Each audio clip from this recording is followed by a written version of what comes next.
Octavian Augustus, adopted son of Julius Caesar, held dominion over the vast Roman Empire for 56 years, the longest reign of any European monarch. The concentration and limits of his power were unparalleled in Roman history. However, Octavian had no heir to whom he might leave his kingdom.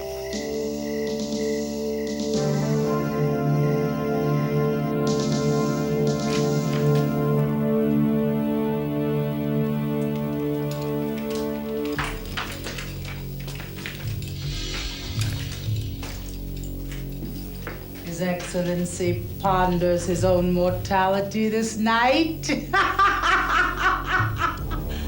Ah, what's to become of your empire? Who will rule in your place?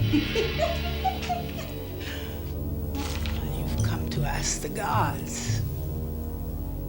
But most excellent Augustus, I thought that you yourself were a god. Why do you need a mere mortal's help? Who is a troll?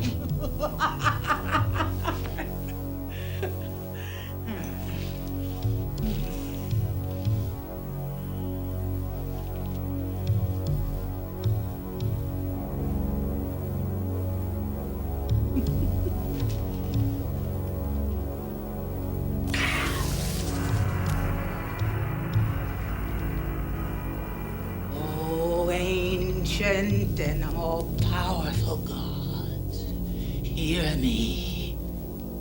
Jupiter, Janus, Mars, answer our call. Hear our plea.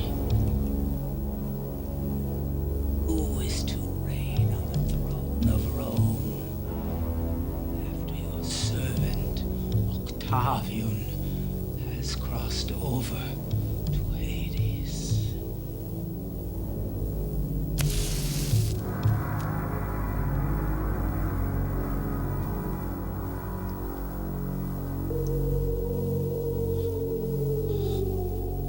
Hearken,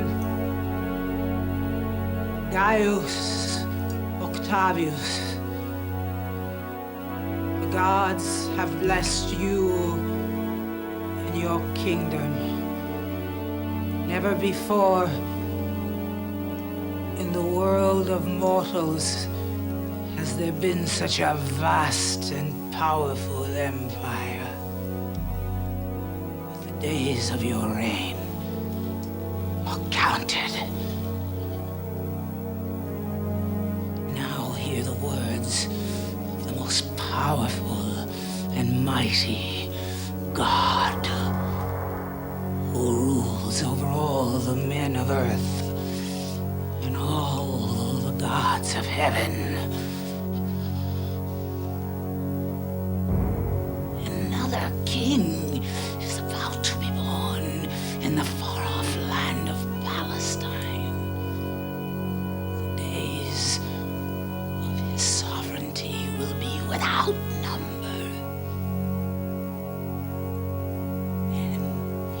Kingdom will one day conquer all of Rome.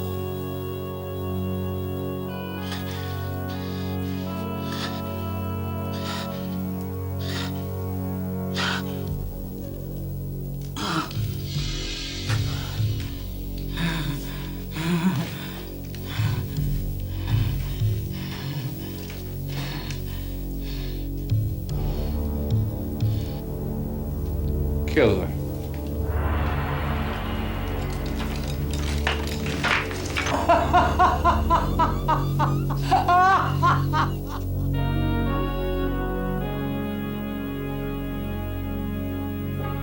Octavian Augustus's Rome was grand indeed. Romans were without equal in construction, planning, and skill. Many of their roads, aqueducts, and bridges are still in use 2,000 years later. Their legal, political, and social accomplishments have left an indelible mark upon all of Western civilization.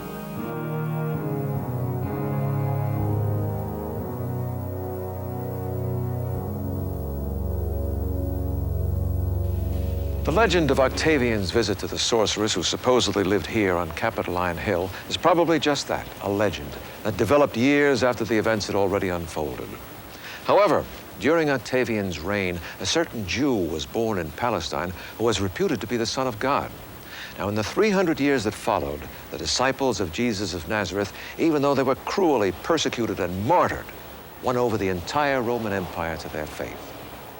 Through the centuries, this era continues to fascinate us. I mean, why? Why did the Romans so cruelly persecute the Christians? How did the church survive at all when the cost of being a convert could be death? And who were these early Christians who, in spite of incredible pressures, remained steadfast in their beliefs? We will tell a part of the story of these martyrs or witnesses to Christianity, because that is what the word martyr means, witness. We will follow 5 such Christians who lived in Rome during those turbulent years, and we will try to make these accounts as accurate as possible.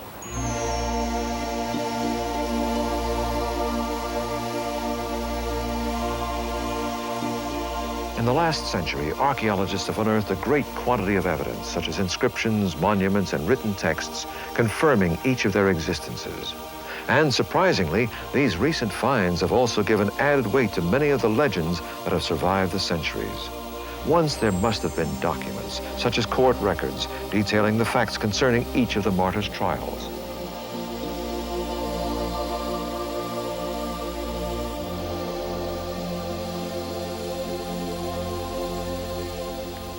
Most of these accounts have been destroyed or embellished so elaborately by later generations that trying to pick out the truth from the fiction is at best difficult and in some cases impossible. Nevertheless, this uncertainty should not diminish the value of trying to understand both the reasons why these Christians stood so firm in their faith and the historical and social settings in which their martyrdoms took place. In those first centuries, it was indeed true that all roads led to Rome. Just a few hundred yards from Rome's Flavian Amphitheater, better known to most of us as the Colosseum, stands St. Clement's Basilica.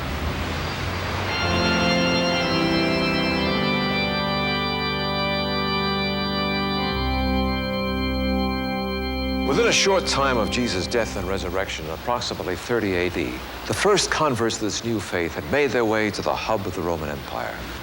When St. Peter arrived here several years later, there was already a thriving Christian community. And Rome was soon to be torn apart by this controversial religion. As we journey back through time, let's see what we can discover about the lives of those early Roman Christians.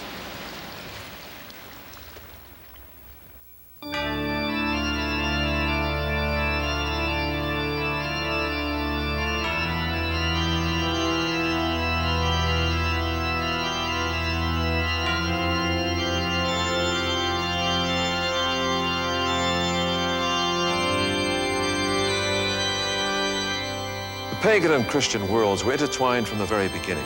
Even the term basilica was a pagan word for meeting or gathering place. The present-day Basilica of St. Clement was completed in the 12th century. There had been legends passed down through generations that St. Clement, the 4th Bishop of Rome, was actually connected with this building.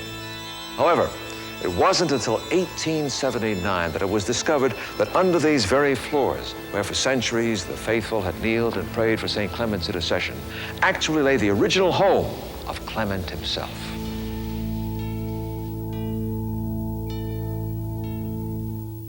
We now know that there are actually 3 levels under St. Clement's, each one delineating a different period of time. The first or lowest level is approximately 39 feet under the current floor of the basilica and dates all the way back to 200 BC. Now, that original home was destroyed in the 1st century AD by Nero's Great Fire. And another home was built on the site of those ruins. You see, the Romans would fill in the existing structures with rubble and then build on top of the remains of the old home. Not only did this help solve the Romans' waste disposal problem, but this method of construction has proved to be a great boon for archaeologists. At this time, the ownership of a home was indicated by a plaque, what they called a titulus, which was placed on an exterior wall. Such a plaque archaeologists discovered here with the name of Clemens, which is the Roman equivalent of Clement, inscribed on it. What an exciting discovery that was. Scholars have debated for some time as to whether this Clemens is the bishop or not.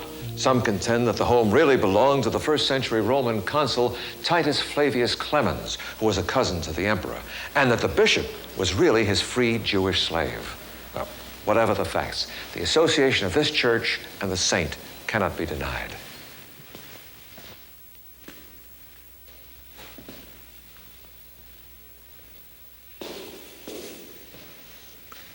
In the 4th century, a church was built on this spot, and it stood until it was destroyed by fire during the sack of Rome 700 years later. The present-day basilica was constructed on the remains of that church. In fact, the altar is directly above this one.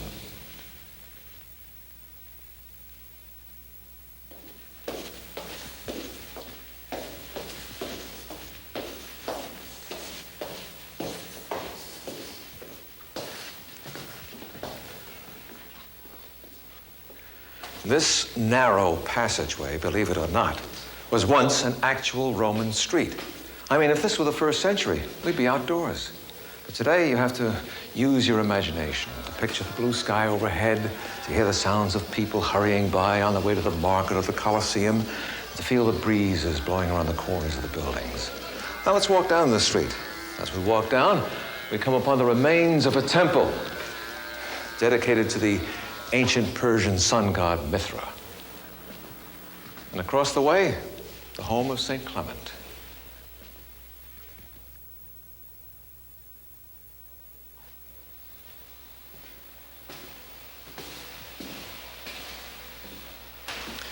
It was probably in this very home, just across from the pagan temple, where 1st century Christians met together to celebrate the Eucharist, which means good Thanksgiving.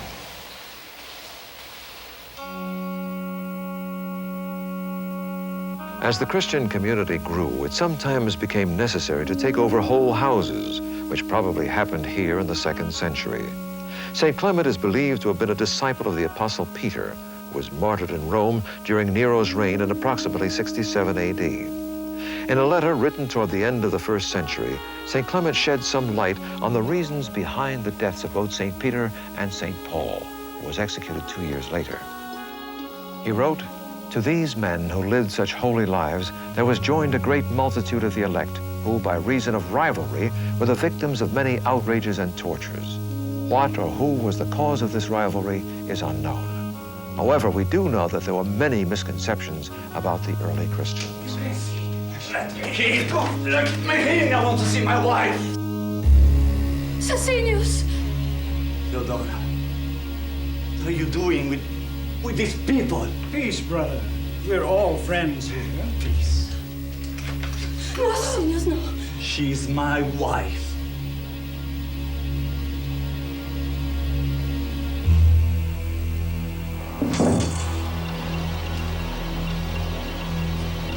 I can't see.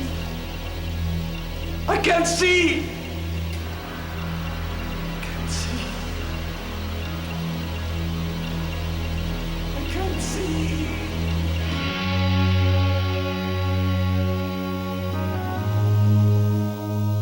This is the remains of a fresco found in the 4th century basilica. It tells the story of that jealous husband whose name was Sicinius. His eyesight was restored by St. Clement's prayers. This undoubtedly had a rather profound effect upon Sicinius, and he was persuaded to become a member of Clement's flock. During the reign of the Emperor Trajan, it is believed that St. Clement was banished to the Crimea, where he either died from the extreme conditions of his exile or was martyred. At any rate, what evidence we have supports the fact that he disappeared from the Roman Church at the turn of the 1st century, never to return.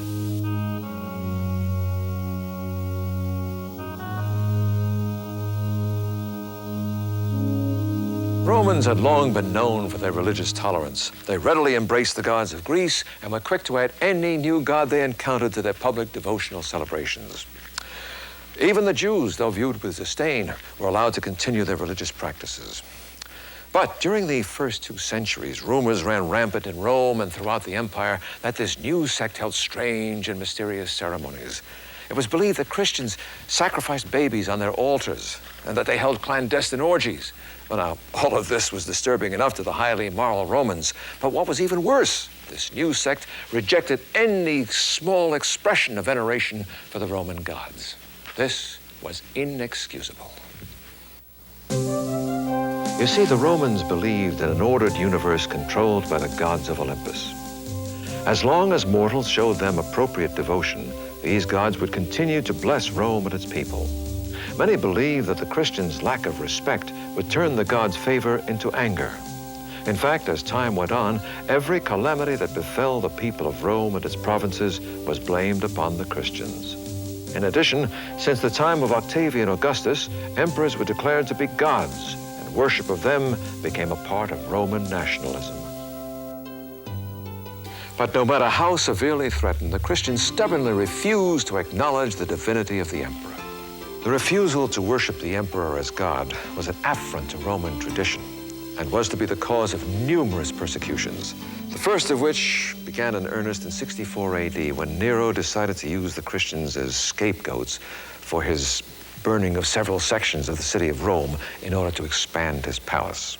Well, he wasn't satisfied with just punishing those he determined to be guilty, so he decided to appease the proletariat's desire for entertainment by turning the torturing of Christians into a public spectacle.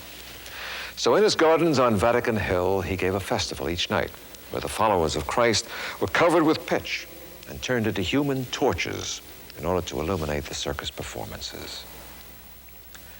Here in St. Stephen Rotondo, one of the oldest churches in Rome, artists have filled the walls with frescoes depicting the many cruel and merciless ways the Romans devised to torment the Christians into renouncing their faith. They were stabbed with forks of iron, boiled in burning lead, stoned to death, beaten with clubs, hung by their hands with weights tied to their feet. They had their sides scraped with iron tongs. They were roasted on burning grills, and they had their hands cut off and their tongues cut out. What motivated the Romans to treat them so mercilessly? One answer lies in the very basis of the crime of which they were accused. You see, Christians, by the very nature of their beliefs, actually incriminated themselves. All the defendant needed to do to escape punishment was to deny his commitment to his faith and acknowledge the divinity of the emperor. But this was impossible for them. So the magistrates believed it was their duty to use whatever means necessary to persuade these deluded fools into changing their minds. While their harsh methods were occasionally successful, a great number remained faithful under extreme torture. The Christians, on their part, believed it to be a great honor to suffer for the name of Christ. Jesus had warned them that as the world persecuted him, it would also persecute his followers. Miraculously, in spite of these sadistic measures, the church continued to grow. Now, while Christianity remained for the most part a faith of the working people, it did begin to infiltrate the upper classes as well. Even the imperial household found itself occupied by believers in this new faith. Titus Flavius Clemens, remember him? He was mentioned earlier in connection with St. Clement. Well, he was a member of the royal household and a cousin of the Emperor Domitian.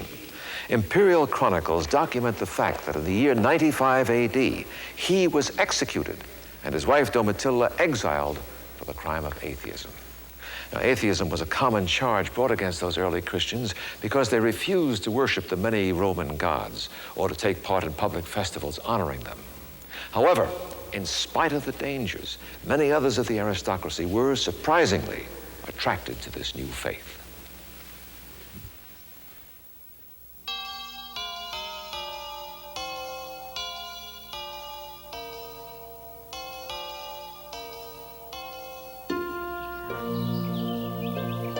This lovely young woman is named Cecilia. She lived in Rome during the 2nd century in a picturesque villa in a very wealthy area of Rome. At a young age, she turned her back on her family's wealth and pagan faith and embraced Christianity. It seems that she was determined to remain a virgin for the love of God. Her father, though, had other ideas and arranged a marriage with a young nobleman named Valerian.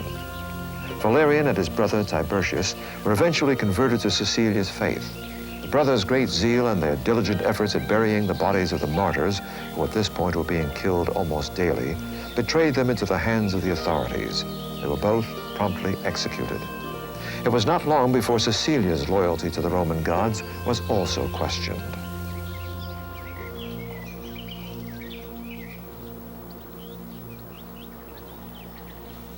Saint Cecilia, one of the most greatly venerated maiden martyrs of the early church. For centuries, Cecilia has been named in the canon of the Catholic Mass throughout the world.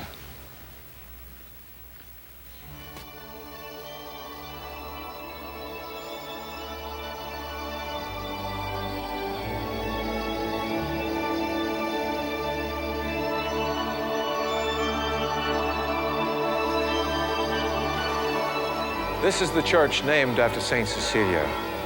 Today, Cecilia is most generally known as the patron saint of music and musicians.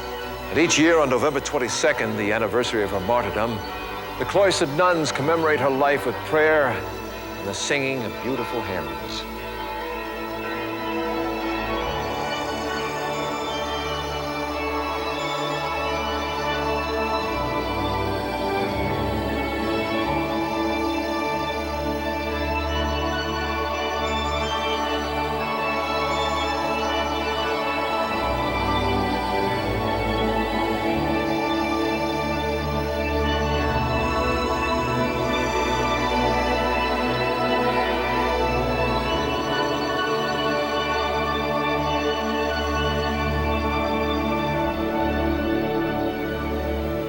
Once again, what you see here at street level is not all there is to this church. Underneath this floor, similar to St. Clement's, lies what is believed to be the original home of St. Cecilia. Many Roman homes were furnished with wonderful modern conveniences. They had hot and cold running water and even private steam baths or calidariums. Underneath the calidarium was a room where a fire was built to warm the tile floor of the bath. Now, getting back to our legend of Cecilia, it is said that she argued with the prefect or judge Almachius at considerable length and greatly provoked him with her stubbornness and wit. Well, he, in turn, sentenced her to death by suffocation right here in the calidarium of her own home. The fire beneath the floor was heated with 7 times its normal amount of fuel. Exhausted soldiers kept that fire burning furiously for a day and a night. And yet, when they opened the door, there sat Cecilia, calmly singing songs of praise to her Lord. And strangely, it sounded as though she was accompanied by a choir of angels. But although Cecilia was able to survive the ordeal of the calidarium, she could not avoid the sentence of death.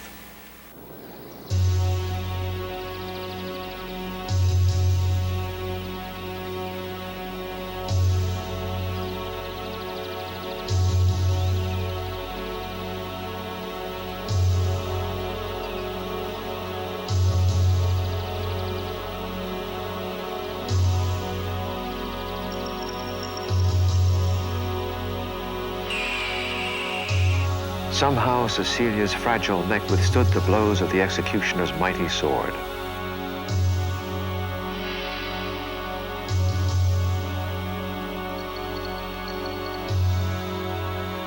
Roman law forbade him from trying a 4th time to kill her.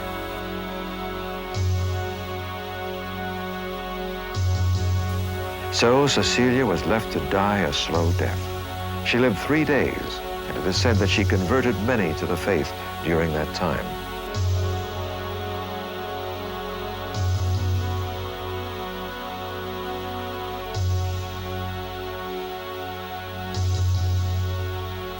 Finally, she turned her face from the world and breathed her last. This statue was sculpted by Maderna during the refurbishing of this church in the 15th century. It is said that when Cecilia's sarcophagus was opened, she lay totally uncorrupted in the position that you see here. If you look closely at her hands, you can see that one of them has the index finger extended. There is one God. The other hand has the thumb, index, and middle finger extended. Father, Son, and Holy Ghost. Even in death, Cecilia managed to be a witness of her faith.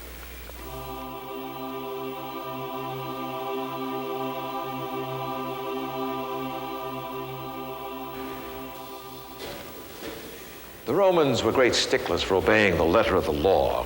They wouldn't have started slaughtering Christians without some kind of legal precedent. Unfortunately, there are no copies of early laws or edicts signifying the beginning of the persecutions. However, all evidence seems to point to Nero, and legislation authored by him forbidding the practice of the Christian religion on the grounds that it was thought to encourage hostility toward the Roman civilization.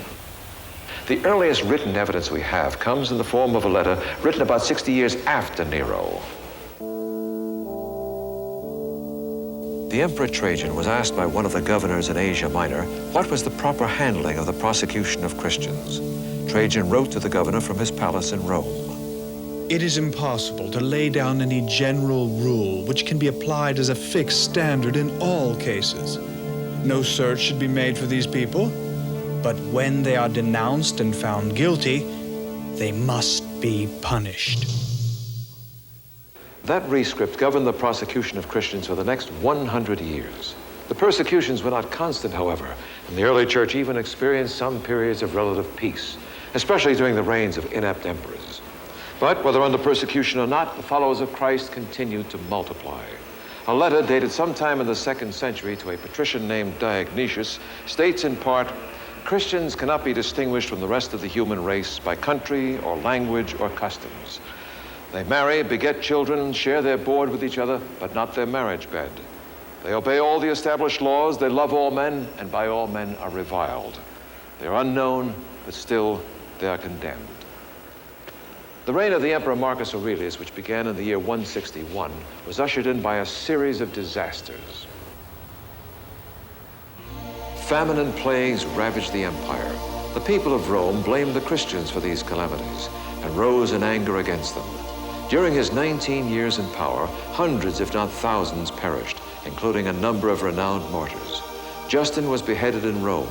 In Lyon, over 50 victims were sentenced to the beasts in the arena. In the east, the bishops Publius of Athens and Sagaris of Laodicea were executed. Peace finally came to the church under Marcus Aurelius' son, Commodus, who was in power from 180 until 192. It appears as though one of Commodus's concubines, whose name was Marcia, might have been a Christian herself, or at least favorably disposed to the Christians. For it is said that she intervened and was able to obtain the freedom of a number of Christians who were suffering extreme hardships after being sentenced to forced labor in the lead mines of Sardinia. Stories of the imperial household being involved in this new faith are numerous. In fact, one 4th century historian is motivated to state, "The household of Caesar was so full of Christian slaves and freedmen that it was like a church." An example of how Christianity had even begun to penetrate the ranks of the powerful Roman Senate is found in the story of the senator Apollonius. He was martyred in the year 185 during the reign of Commodus. Although Commodus didn't actively pursue the prosecution of Christians, when they were denounced, the law required that they be punished. From documents only discovered in the late 19th century, we have what is believed to be an accurate account of Apollonius' trial.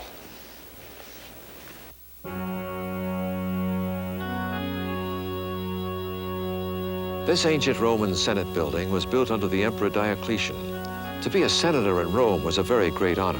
Besides being politically astute and socially well-connected, these men had some of the finest minds of their time. Many of them were well-educated, schooled in the philosophies of Aristotle, Socrates, and Plato. Apollonius was one of those learned senators. For centuries, his name has been preserved in church tradition. But archaeologists had not been able to confirm that his trial before the Senate actually took place. Then, in 1894, an account was discovered in Armenia.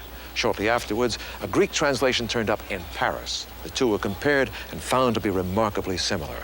Naturally, these texts attracted a great deal of attention, and after close scrutiny by numerous experts, it appeared that these accounts were truly an authentic record taken down by the court stenographer at Apollonius' trial. Now, the facts are these. Apollonius was denounced as a Christian by one of his slaves. I'm sure this slave expected to receive some sort of reward for his action. However, the only payment he obtained was his own very prompt execution.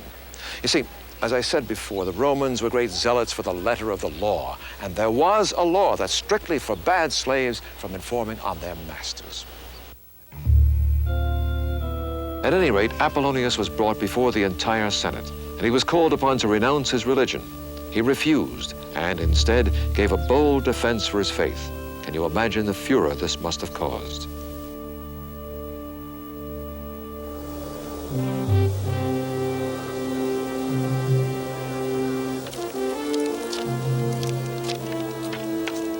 Apollonius, you have not been making any sense. We cannot understand your reasoning. Then I am heartily sorry for you. You are so insensible to the beauties of grace. Only the seeing heart can appreciate the word of God, as only the seeing eye can see the light. What insolence! This fool pretends to be speaking eternal truths, but it's utter nonsense. I have learned to pray and not to insult. Only to the senseless does the truth appear to be an insult. This is enough. Apollonius, can you give a reason for this treason? I will tell you. The Word of God, who brought into existence men's souls and body, became a man in Judea, our Savior Jesus Christ. Perfectly righteous and filled with divine wisdom, he lovingly showed us what the God of all is like. By his own suffering, he put a stop to sins in their very beginning. He taught us to obey the laws set down by himself, to honor the emperor, to worship the immortal God, to believe our souls to be immortal, and to believe in the final judgment and resurrection. All this he explained to us plainly and gave us many convincing reasons for it. We honor him because we have learned from his lofty commandments, of which we were ignorant before, and we are under no delusion. Yet, even if it were a delusion, as you have so much as said, that the soul is immortal, that there is a judgment after death, and a reward for the faithful at the resurrection, and that God is the judge, would gladly be carried away by such a lie as that, which has taught us to live good lives while we wait in the hope of the future.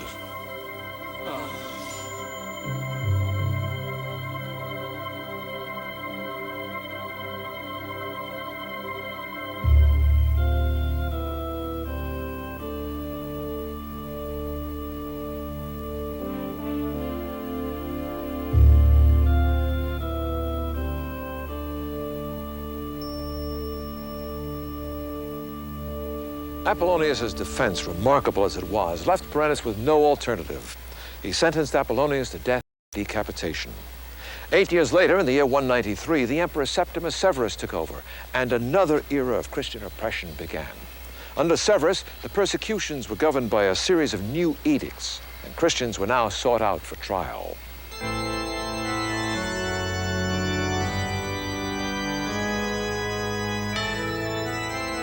Christians throughout the empire must sacrifice to the emperor as God, or lose their property, face exile, or undergo cruel tortures and imprisonment. The next 100 years saw thousands added to the numbers of martyrs. Later emperors issued additional decrees ordering the persecution of Christians. And yet, instead of diminishing their numbers, the followers of Christ persevered and multiplied. When describing how widespread the church had grown, Tertullian, a 2nd century theologian, wrote dramatically about the numbers of Christians. We are of yesterday, yet we have filled all that is yours. Cities, islands, villages, free towns, market towns, the camp itself, tribes, town councils, the palace, the senate, the forum. We have left you your temples alone. If we abandon you for some far country, you would shudder at your solitude, at the silence, the stupor of a dead world. In the early years of the 4th century, the Emperor Diocletian issued a series of additional declarations, tightening even further the noose around the necks of the Christians. Diocletian had suspicions that there might be Christians among his household servants, so he ordered that everyone in the palace must offer sacrifices. And he even sent letters to his commanders of his armies, ordering that the military, everyone in the military, must offer sacrifices. Those who refused would be severely punished. So, the military was purged of believers, home churches destroyed, sacred scriptures burnt, Christians found holding office were stripped of their honors. Leaders of the church imprisoned and tortured. Until finally, in the year 304, an order went through the land that all those who would not sacrifice would be put to death. Now, this truly was a war of extermination.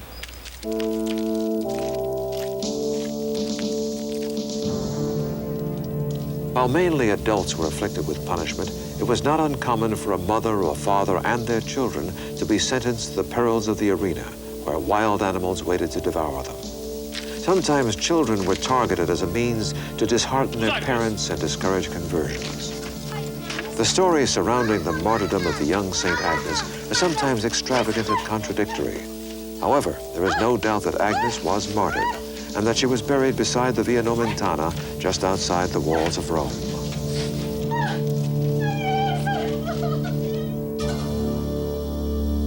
One way in which the Roman authorities sought to cripple the resolve of young girls who refused to denounce their faith was to strip them naked and send them to a brothel where they were assaulted by the youth of the city. Legend has it that Agnes's hair grew to cover her nakedness and that the young men were too frightened by the bright aura surrounding her to go near enough to touch her. Now this church, St. Agnes in Agone, is built just about 6 feet above the stadium of Domitian where Agnes was martyred. Now, the stadium, or circus, was an oval track where horse races and various other outdoor spectacles took place. Oh, and by the way, contrary to popular opinion, it was in the circuses and not the Colosseum where Christians lost their lives. And it was here, as legend has it, that a huge pyre was built for Agnes. But when the fire was lit, instead of burning her, miraculously it burned away from her out into the surrounding crowds, injuring many. The magistrate, now thoroughly frustrated, ordered the executioner to stab her through the heart. So little Agnes, steadfast in her resolve, finally fell victim to the mighty power of the empire.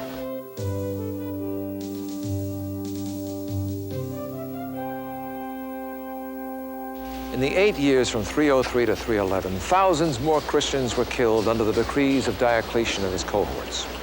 Eusebius, a Christian historian of the time, estimated that 10,000 men, not counting women and children, perished in Egypt alone. In Nicomedia, a small country in Asia Minor, he reported that a dense multitude were beheaded, others burnt alive, and another multitude thrown into the sea. He also told of a small town in Phrygia, a separate country in Asia Minor, where every inhabitant refused to sacrifice to the emperor. So, the entire population, from the wealthy and powerful to the poor and humble, were crowded into a church and burned alive.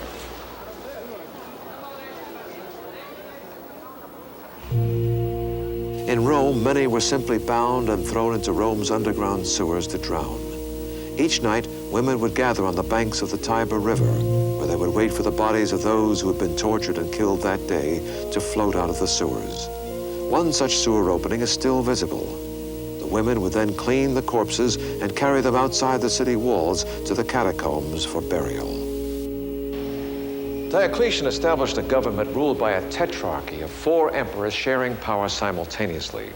By doing this, Diocletian had hoped to avoid the bloody usurpations that had intermittently plagued the empire. Unfortunately, his plan didn't work very well. Between the years 307 and 308, there were no less than 7 emperors who had, or pretended to have, the all-powerful title of Augustus. Regrettably, this confusion did little to alleviate the legal problems of the Christians. Diocletian's co-emperor Galerius, motivated by what seems to have been a very intense hatred of this sect, was untiring in his persecution of Christians. However, in the winter of the year 310, an incredibly significant thing happened. Galerius was stricken with an extremely painful illness. Suddenly, this highly energetic, tyrannical ruler was totally incapacitated. He came to the conclusion that his illness was the result of the God of the Christians taking vengeance upon him. So, hoping to save his life, he issued an edict of toleration on April 30th of the year 311. This law allowed the Christians to worship their God unhindered. Unfortunately, his actions did not stop the progress of the disease, and Galerius died just a few days later. After Galerius' death, there were numerous deadly intrigues. The political situation in the Roman Empire was in chaos, until finally the rule of government came upon 4 men. Constantine had succeeded his father Constantius to the title of Augustus in the West. Maxentius, successor to his father Maximian, controlled Rome. Licinius and Maximinus Dias ruled in the East. Constantine wasn't satisfied with sharing power with the others. He was an ambitious and astute general, and he proceeded on a course to gain control of the entire empire. In the year 312, Constantine marched with an army of loyal Gauls against Maxentius in Italy. There's an interesting legend about the crucial battle fought near Rome, here at the Milvian Bridge.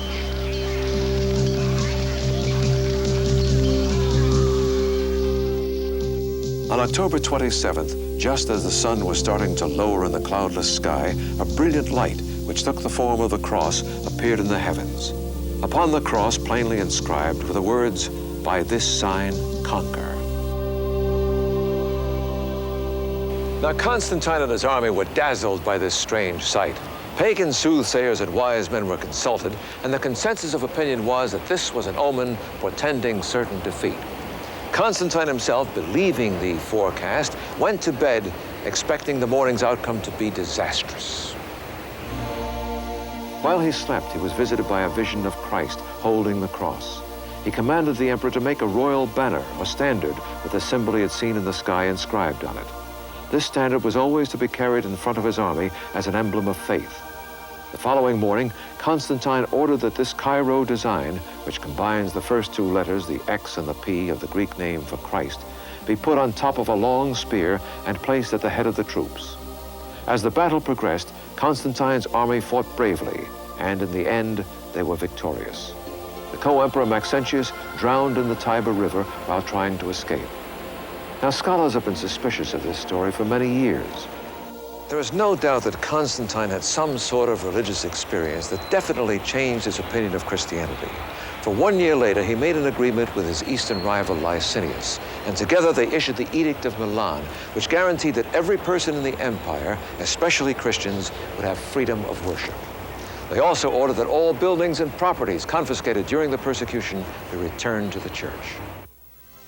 This decree was one of the most important turning points in the history of the Christian church. Finally, after a very long and at times systematic campaign of eradication, the Christians won their heroic and very costly struggle to peacefully exist.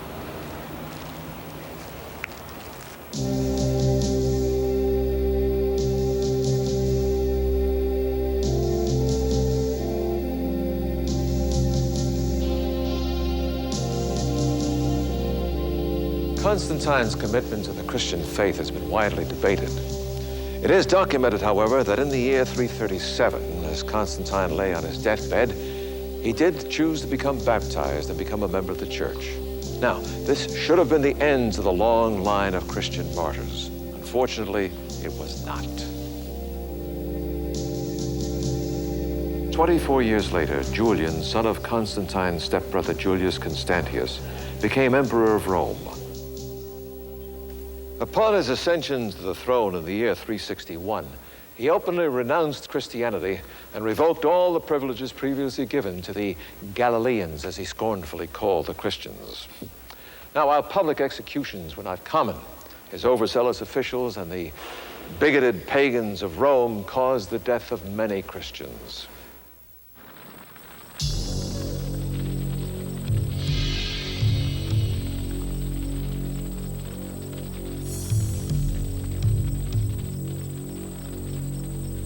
Julian once again reinstated the military tradition of burning incense on pagan altars as a show of allegiance to the emperor. Since many members of the army had embraced Christianity during the years of peace, this was a particularly loathsome obligation. Many refused. Legend tells us that there were two Christian brothers, John and Paul, who are believed to have been the personal guards of Constantine's daughter, Constantia.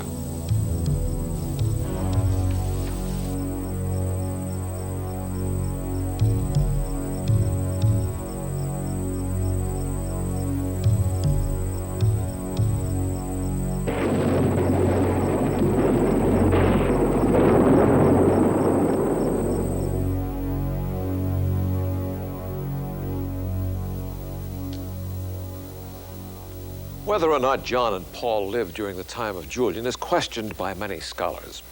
However, we do know with certainty that they lived here in this very fashionable neighborhood of Rome. Once again, we can thank modern archaeology for confirming what had once been considered to be only a legend. For you see, under this 12th century church dedicated to Saints John and Paul lies one of the best preserved homes of ancient Rome.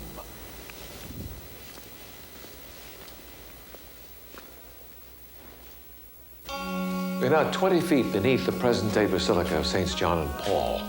The beautiful frescoes painted on the walls of this Roman bath date back to the 2nd century.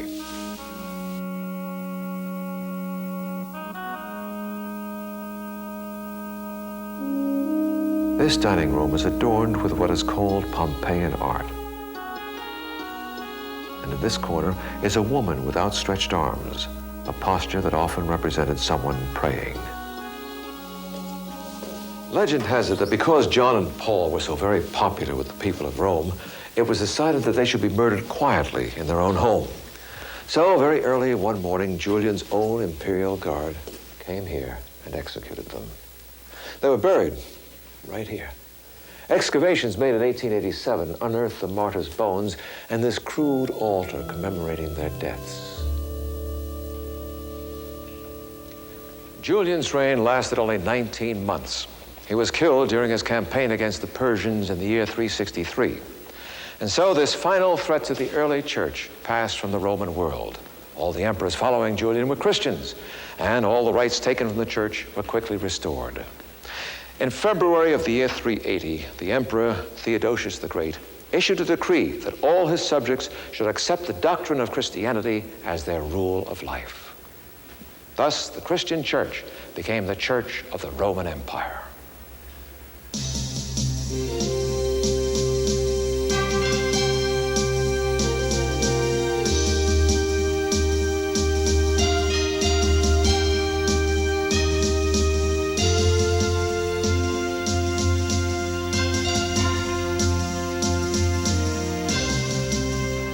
So, after 300 years of persecution and oppression, Christianity conquered the Roman Empire. But the question remains, how? How could Christianity continue to grow, given the numbers slaughtered and the extreme threat of peril that new converts must have felt? Well, it has been said that the pagan religion with its lifeless ceremonies was unable to satisfy the human heart.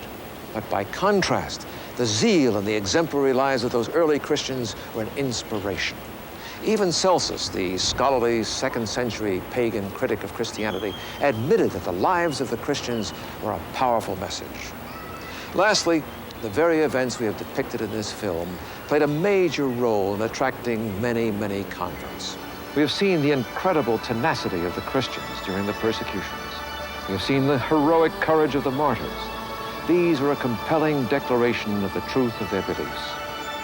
Justin explained that in his own conversion, the attitude of the Christians sufficed to disprove all the charges made against them and induced me to become one of them. And so the very measures that were used to try to destroy the church became a powerful vehicle for the spreading of Christ's message of love and faithfulness. As Tertullian so profoundly wrote, the blood of the martyrs is the seed of the church.